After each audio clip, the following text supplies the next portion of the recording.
Here, things are packing up and wrapping up as an awesome weekend. I'm sitting here with Ian and Chris. Hey guys. I came across. I wrote down everybody's factions. This is the finals. They're playing for a badge to Gen Con, as well as a bunch of promos, prize products, and those cool playmats you see there. We're having another event in Richmond, Virginia, on January 23rd and 24th. Hope you guys come out and see us then. You guys are watching Spoils at its finest. Trey and Jason here. I think Jason only lost one match. Yeah, if I was a gambling man, my money would be on Jason. He has double Slinking Bandito, which can get out of hand really quickly. Good. For those of you who know Slinking Bandito, costs 2, it's easily splashable, costs 1 Deception Thresh. It's a 1/1, but whenever it inflicts damage to a faction, it's going to go ahead and grow. He has 2 of them, which makes it very consistent in a limited sealed pool. So if all goes well for him, he'll go ahead and rush those out as quick as possible, get them growing. He also has double Barrier of Benevolence, which is going to be able to pump them up. And as they're covert, it'll be a lot of extra free damage there. His top end curve, he has 2 Goutflame Talon Claws. Those cards are really oppressive if he can survive long enough to get those to be relevant. They come into play and they destroy characters or locations or items. When they would be killed, they get placed face down and has the flip up cost. So the card is really hard to deal with as a recurring threat. Yeah, and having 2 is just incredible. Yep. Jason also has a Blazing Zero to fizzle opponent's tactics. His deck looks pretty good overall. If I like I said, if I had to bet, my money would be on him. Trey here. Let's see what he has going on here. He has looks like he's playing 2 repurposes. I'd be willing to bet that those might go down face down more than anything else here in this matchup. If he's not, I don't know. If he needs the resources early, I would hope that he's going to put those down and not hold them to try and use them. His Dry Gulch was a pretty good removal. Trying to see if he has 2 Midget Mines. So it looks like he has some decent removal here.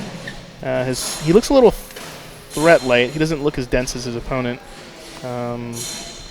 He had an overall solid deck in the last game, definitely, but nothing as explosive as Jason's Scout Flames. Yeah. Well, we'll see what he's got going on here. Alright, go ahead. So Jason's going to start off with elitism, deception, and he has all of his Slinking Bandito. All of his resources, and we start off strong with the Slinking Bandito. This is a great start for Jason. It's just going to get explosive. If Trey can't find a way to deal with it, covert characters in general are pretty difficult to deal with. The ones that grow are intrinsically more difficult. So if he plays another one next turn, it'll be pretty difficult to do anything here. I will deplete and play a Resistance Fighter. It looks like it was a research assistant that he played into a... Into a resistance fighter? Yeah. Covert, attack your faction 4/1. Yep. He's getting in there. It's going to keep growing. I'm not sure if Trey has the resources, even in the deck, to make the Researcher grow off the second ability. 1. But we'll see.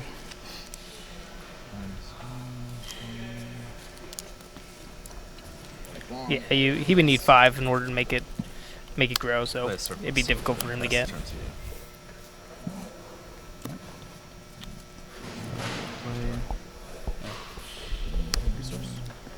I will attack.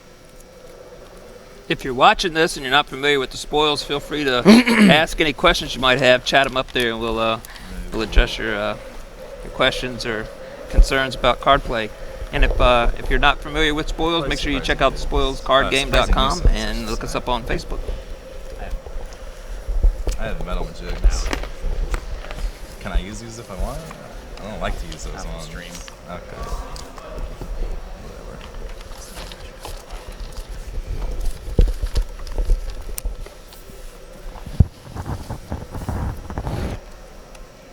And then I will block with 1. All right. Well, all sign damage. No response. Okay. Yep. Oops. I got it. All right. I'll pay 2 for Fountain Diver. If he's destroyed, or if he's in the discard pile, I can use his ability to give 3 life. 3 life, yeah. Sure. And I will play another Fountain Diver. Sure. Faster. Fountain Diver. Did he play 2 Fountain Divers? Yeah, he played 2 he Fountain played Divers. 2. It's a great card. It has recur, which means you can pay 1 to use it in the graveyard to make any character gain 3 life. So it can be a really good combat trick. A box token.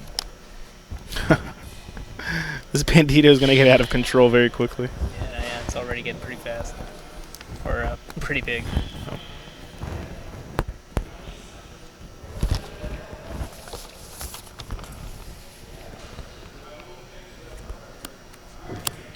Surplus. Another surplus soldier. When that character is destroyed, it becomes a resource, so it replaces itself pretty well. Okay, as turn passes here, I want to remind everybody, if you're going to be in the Richmond area, to come to the Richmond area. Richmond, Virginia, January 23rd and 24th will be part of ARG's circuit tour. Come play the spoils and get a free deck. Jason's decks look really consistent. He has 2 of a lot of good quality cards. Looks like he has 2 Barrier of Benevolences, 2 Gapflame Talon-Claws, 2 Surplus Soldiers, and 2 Slinking Banditos. And he just used an improvised Blowtorch, which is pretty good removal. Deals 2 damage to any character, and it flips up. Yeah, and this format's pretty scarce in removal, so anywhere you can get it is pretty good. And improvised Blowtorch is a good one. Attack with Fountain Diver? No response. There's also reading a Strangulate, which will help deal with the Fountain Divers if he draws into it. Pass turn. Or before passing turn, I'll pay bid 2 to draw a card. Because he had the 1. Yeah, because I had the 1. Your response is the one.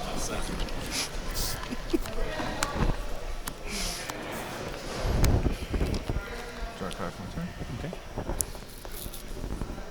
Covert attack your faction for 3. Yeah, It'll get a counter on it? getting in there. Yep. It's up to 4. It's going to start chunking them. Do we have an updated life total by any chance? 1924. Gotcha. Banner of Betrayal. What does that one do? Is that backwards maybe? Or? It's like the crest. Yeah, original which crest. Yeah. It might have threshold come He's into connected play. a couple Pay times one with and the pick a covert character and make character. it lose its speed. Okay.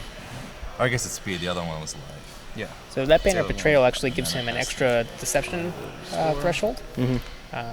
And when a card that provides at least deception enters play under your control, you may Pay 3 pay draw 1. card? If you do, pick a character, and that character gains 1 speed. You can also destroy it to draw a card. So adding speed Block with a surplus. is always soldier. good in combat. Yeah.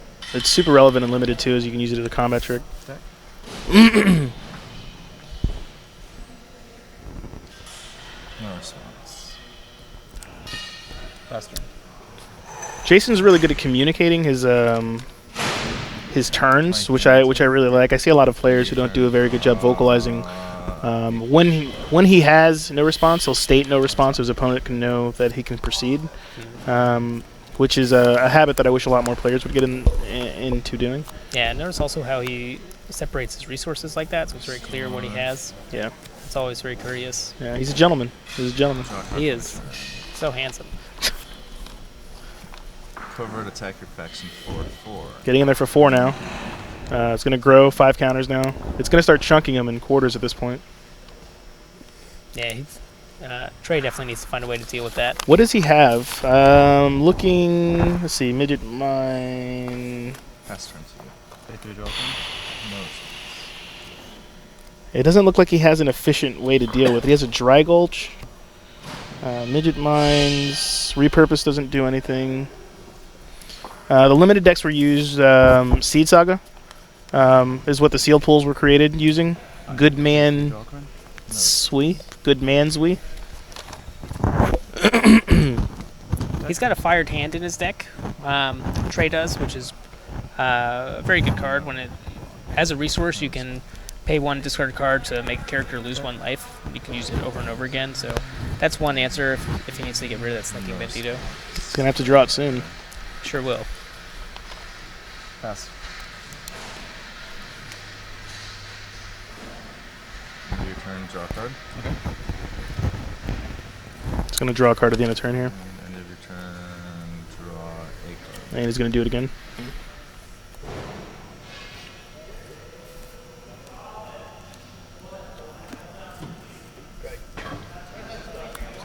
Looks like Trey has 4 resources available on Jason's turn. I can't really make out the cards in his hand. It looks like he has at least 2 resources, though. Not a lot going on. You think he's going to pay 4 to play a resource? Depends on what's in his hand. I mean, if he's not doing anything else, that seems like an appropriate play. Looks like he has 4 resources in hand, actually. Yeah. His hand is not very good. I don't think I would actually play a resource here. I think I would draw aggressively. Pay 4, play resource. He's going to choose to play the resource, which is fine. I mean, it'll allow him to draw more cards later, but I really think he needs to start digging for answers sooner rather than later. Yeah. How much is that Bandito going to attack for this turn? It'll attack for 6 on Jason's next turn. Play a resource. That's a huge Pay jump. 3, draw Yep, there it goes. No spells. And the finals. I know you want to develop your resources, but you also need an answer at some point. Yeah, he's 2 turns away from dying, so Deck. this game unfortunately might not be the most exciting. It looks like Trey had a very unfortunate draw, though. He has a lot of resources in his hand. Shadowing Mugger's a great card. Lots of them, especially in limited. Not only does it have covert, but Which is, he needs it as a roadblock. If it has covert, it's good enough for at least a turn. yeah. Well, Assuming Jason doesn't have a removal. Pay 2, destroy this card to draw. Oh, okay. I thought you said you were going to burn this. No, I'm using activating burn Yeah. it. it also lets him look through his deck and his opponent's deck and discard a card, which is extremely good and limited for obvious reasons. If he can get rid of some of the threats, then Good time to pop the banner for Jason. yeah, definitely. Is that a Blazing 0 in his hand at the very right? Does Jason have that? Yeah, he does. Looks like that was a Blazing 0. Which is kind of unfortunate for Trey if he's going to rely on a tactic. Gout Flame? Yep. Looks like he's getting rid of 1 Gout Flame. But with 2, that's a pretty great pool for Jason. Yeah, I'm really surprised that the consistency itself, like even without the Gout Flames, I feel like he could have gone very far riding the backs of Slinking Banditos and Surplus Soldiers and et cetera. He decided to get rid of the Strangulate instead of one of the threats. Strangulate might have been a good call. So the Gout Flame can be chumped. I mean, I know it's not ideal, and it's going to come into play and kill a character every turn, but the Strangulate possibly removes a covert blocker that he needs if he needs to use them as roadblocks against Slinking Bandito. I will pay 3 to draw a card. No response. How many resources do you have open? 0. And 2 cards These are in your hand. my hand.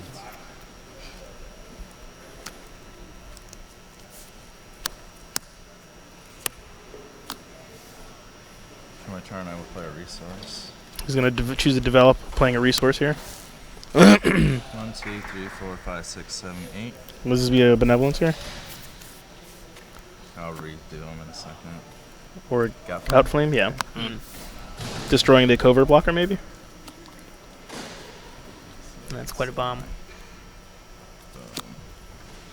Jason must be feeling pretty good right now. Depends on if I'll pick. Yeah, he's going to destroy the covert here.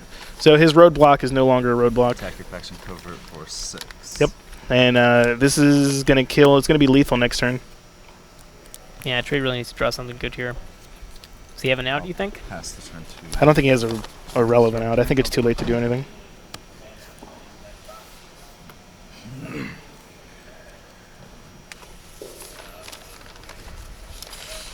Pay 3, draw a card.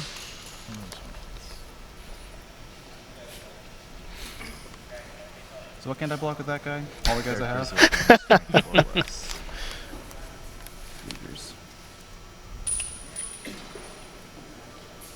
Trey inquiring on the available blockers. -1 life, I draw a card. He's overindulging, which gives him many options, one of which is to lower the life, so he does end up destroying his Slinking Bandito. Yep. Well, I don't have an 8-cost character to relet Wheel of Doom on you.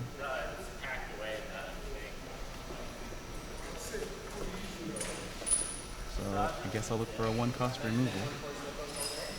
Didn't get it. I did get a blocker, but it costs 3. Alright, that's game. Good game. Okay. All right. So yeah, There goes the That's handshake. I drew Really good. I drew resources for like 4 turns. Yeah, Trey had a very unfortunate series of draws there. I had The only real way to get past it is to choose to not to develop and draw more aggressively, which kind of stunts you on resources when Jason's developing so aggressively. I didn't draw a move for so long. It may have been the correct play. I'm not really sure. It's hard to make that call, but he really needed to draw his answers a lot earlier. Slinking Bandito single-handedly dealt 21 damage, 21 points of influence, so he really needed an answer sooner than that.